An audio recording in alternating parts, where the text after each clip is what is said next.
মধ্যপ্রাচ্যে ক্রমবর্ধমান উত্তেজনার মাঝে এবার কুয়েত আন্তর্জাতিক বিমানবন্দরে বড় ধরনের ড্রোন হামলার ঘটনা ঘটেছে।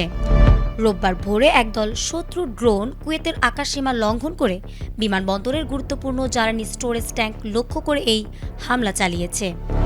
এতে বিমানবন্দরের অভ্যন্তরে ভয়াবহ অগ্নিকাণ্ডের সৃষ্টি হয়েছে। কুয়েতের প্রতিরক্ষা মন্ত্রণালয়ের পক্ষ থেকে জানানো হয়েছে, হামলার পরপরই বিমান প্রতিরক্ষা ব্যবস্থা সক্রিয় করা হয় এবং বেশ কিছু ড্রোন ও ক্ষেপণাস্ত্র আকাশেই ধ্বংস করা সম্ভব হয়েছে। তবে কয়েকটি ড্রোন সরাসরি জ্বালানি ট্যাঙ্কে আঘাত হানলে সেখানে বিশাল বিস্ফোরণ ঘটে। বিমানবন্দরের অগ্নি নির্বাপক বাহিনীর দীর্ঘ প্রচেষ্টায় বর্তমানে আগুন নিয়ন্ত্রণে রয়েছে।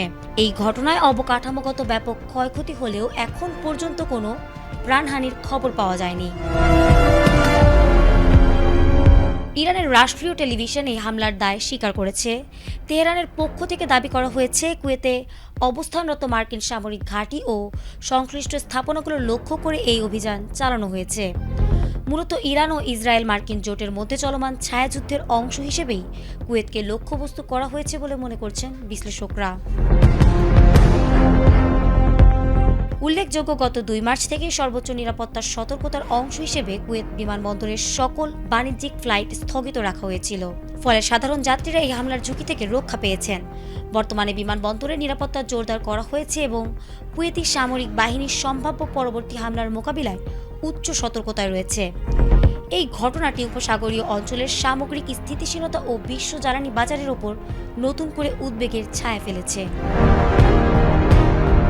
Desk report, ATN Bangla.